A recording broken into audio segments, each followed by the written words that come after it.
Yo guys, what's up? It's Edition Breaks. I'm going to be doing another mail day today, and I got back a PSA submission of some Pokemon cards. I'll go over those too. So yeah, try not to show my address or anything, but yeah, got a bunch more stuff. So, and also a parcel, which I think is some hobby boxes that I will be opening on the channel shortly. So, first thing here. Oh yeah, one more thing. Yeah, I just want to say I'm definitely not buying thousands of dollars of cards regularly. I am right now just because I sold off a bunch of Pokemon cards that I bought back in 2014 that ended up appreciating a lot. So that's why you're seeing me get all these cards. I'm just kind of buying a bunch right now. It'll definitely be, yeah, I won't be buying this many cards all the time. So, yeah, I got some base cards, and one of my Wallstrom cards is here. Yeah, Seismic Gold, Oliver Wallstrom. So yeah, I pretty much have all of these. The only one I'm missing is the, I think really just the 1 of 1. So not even sure if that one's been pulled or anything, but yeah, my little Wallstrom rainbow continues. We got Bure chilling in the background today. I don't think there is any Bure cards coming.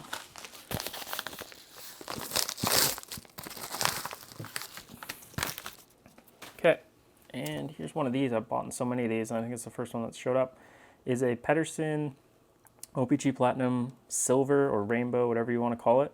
And yeah, my goal is just to get as many of these as I can. So yeah, definitely if anyone has these and you want to trade or something, hit me up for sure. And yeah, this one looks really good. Looks like perfect. I think I got one of these graded too. I don't know if that'll be here today, but yeah, got a little PD pickup. Okay, we have more Pedersen OPG Platinum. So this one, I guess this is that what is it called? E-Pack? I don't think it's called E-Card. I think it's called E-Pack, where you can open like packs electronic or something. And then I think to get this, they had to take 10 normal Marquee Rookie Pedersens and combine them, and then you get this card. So it's like exclusive to the E-Pack. So yeah, I figured why not get one of these. Definitely a cool looking little like rainbow prism thing. What do they call it? Rainbow color wheel. So that's cool, and looks like another silver PD. So we got 2 of those now. Put the little rainbow one over here.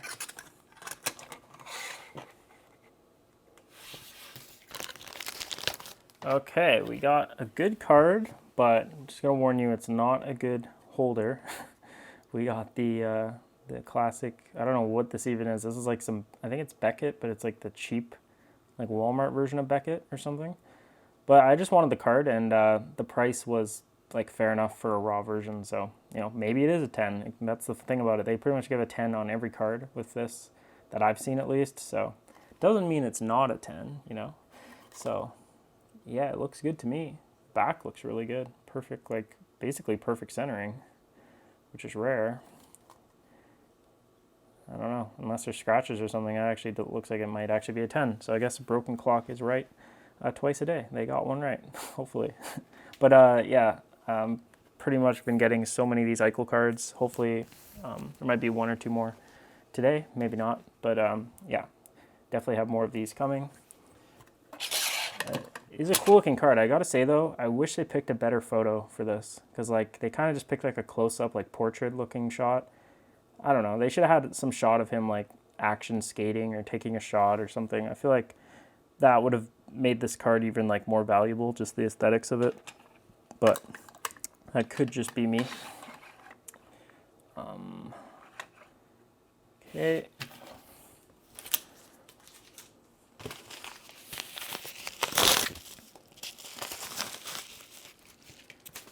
Okay, here's a small one that I think I got this for $12. Just a Mitch Marner OPG Platinum Retro Rainbow. Just seemed too cheap for a card out of 49 copies for Marner. His stuff's kind of cheaper than I thought it would be, with him being in Toronto. And I feel like Matthew's stuff is like too expensive, and Mitch Marner's is like not expensive enough, but I could be wrong about that. Matthews is quite a stud, so yeah. Anyways, there's a cool Mitch Marner. Put that one there for now.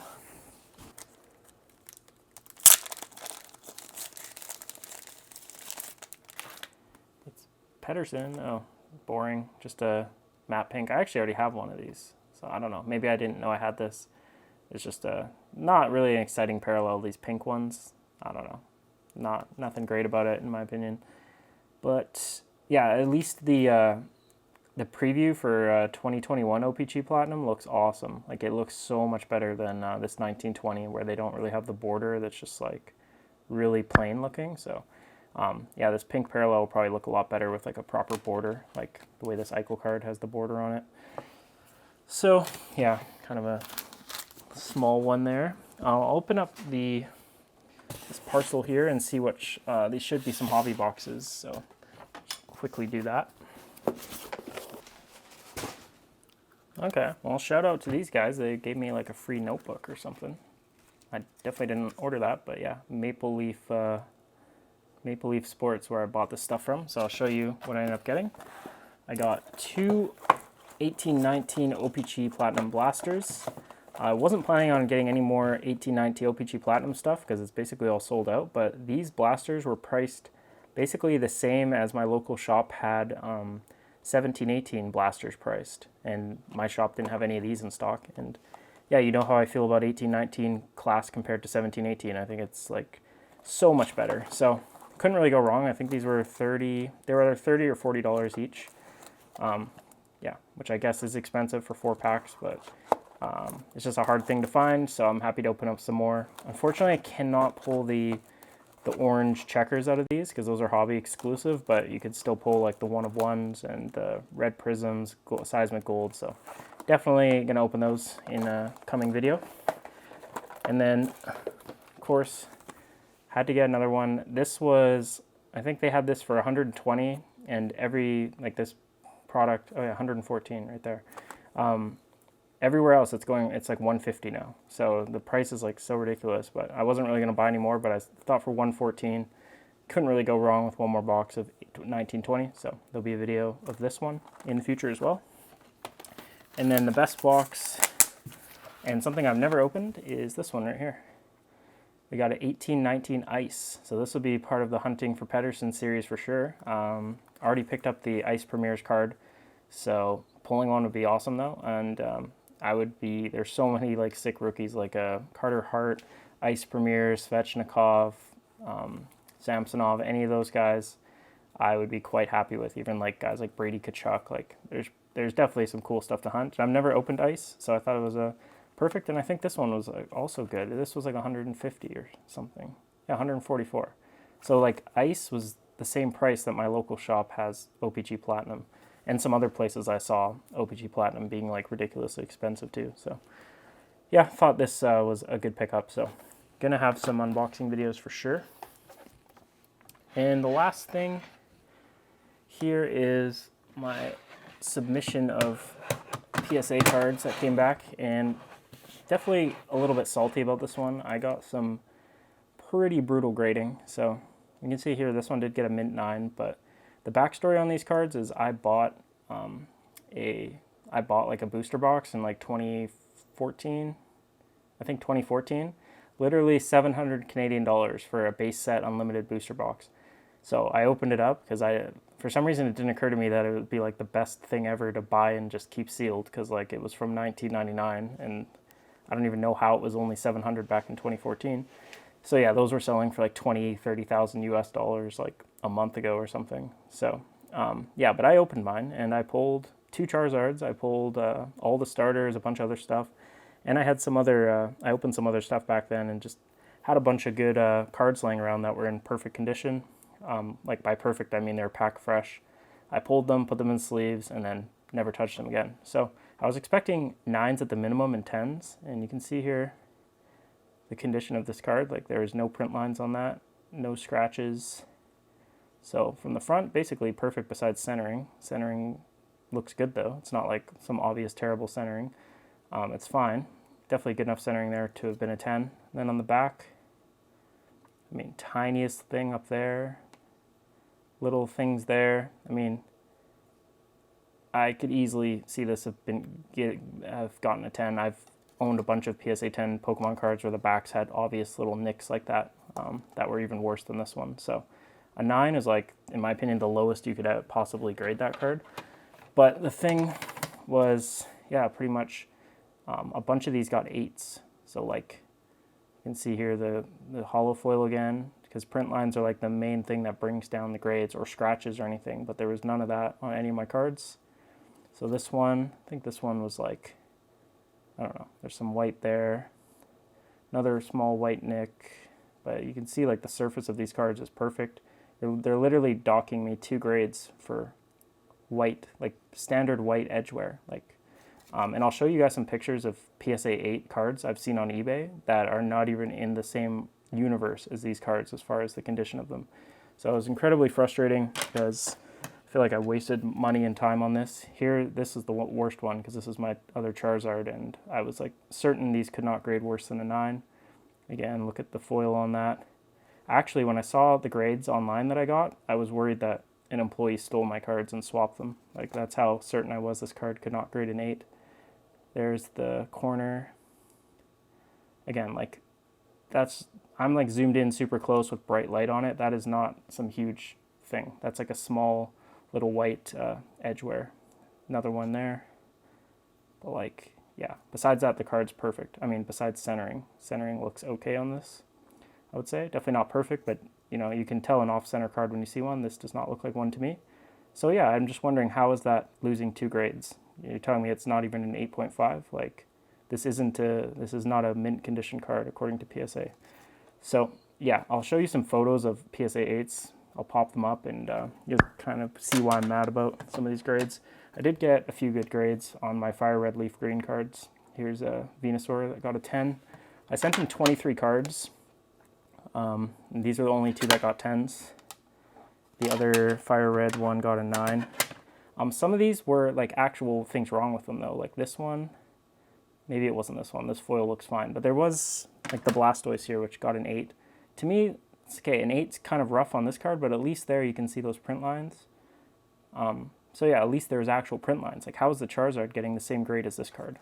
Like, it's so inconsistent. And look at the top of this one. Definitely has worse edgeware. So this is like totally worse condition than the Charizard, and they're getting the same grade. So like, what's the point of even having 8.5s on your scale if you don't even use them? And this is why PSA is annoying, because they don't give you any subgrades. So you just have to look at your card and see the grade and wonder like why the hell you got that grade. So I think they need something. Like, I spent like $400 US getting these graded. Like, that's not cheap. So I should get, or not just me, but like everyone should get like something online. Like, maybe you enter this code and it tells you when it was graded. Like, I don't know, some like circle somewhere where they found something. Like, it's just pretty dumb just to look at a card and be like, oh, well, I guess that's an 8 because they say so. So yeah, some of these older ones were my brother's cards. These cards were in much worse condition. I think the only bad one got a 7, but like this 7 was like, this card wasn't even like sleeved a lot of the time. My brother pulled it when he was younger and wasn't even like, you know, a collector trying to keep stuff pristine. And this only graded 1 lower than my Charizard, which sat in a sleeve after being pulled for its whole life. So I don't know, wasn't very happy with this the grading. Also, like, after it took 6 months, they like emailed me and like dinged me extra because the prices that I put for the declared values were different because it was 6 months later. I wasn't expecting when I sent my cards in that I had to predict the future prices, but yeah, apparently that was a thing. So just not too happy with the whole service. This one has some obvious print line there. So like, yeah, how is that the same grade as the Charizard? Yeah. And like way worse back than the Charizard also. So anyways, yeah, not very happy with that. The difference between a PSA 9 and a PSA 8 Charizard is like, I don't know, the difference between $1,000 and like $2,500 or $3,000. Like, it's no joke. So, I mean, they need to have some consistency in their grading standards. And I feel like I probably just got a really tough grader, and that's why they all got the similar grades. But yeah, wasn't too happy about that. I'm not going to go through all of them. Showed the best cards. This Clefairy got a 9. It looked pretty good to me. I needed a 10 for this one to have a full set of the PSA 10s for Fire Red. But yeah, I just sold pretty much all of them in a PWCC auction. So I don't know, I have a few other ones left over I'll probably put on my eBay. So yeah, as for the The Charizards, I don't know. I might crack both of them because the 9 I think could easily be a 10, and I think the 8 just blatantly is a 9. Like I just don't. I 100% do not think this is a near mint card. Or like, yeah, no. If you want to say it's near mint, at least put in a 8.5 or something. Like, I don't know. Seemed pretty dumb. Also, out of the 23 cards, not a single one had a point grade. So it was all 8, 9, 7. Like, so I feel like I just got some bad grading. But I'm sure everyone's always salty about the grades and thinks it's going to be higher. But yeah, I'm not the type who just like is going to look at a card in bad condition and think that it's in good condition. Like, I'm pretty realistic about things. But anyways, done ranting. Sorry the video is a little bit negative here at the end. So yeah, got boxes and stuff to open in the coming week. Should be fun. Too bad none of the pickups were crazy, but I guess this Eichel is pretty sweet. So anyways, yeah, thank you for watching the video. Still have some really big cards coming. Seeing that none of them showed up today, so there'll definitely be some really good recent pickup videos in the near future. So thank you for watching the video, and see you guys later.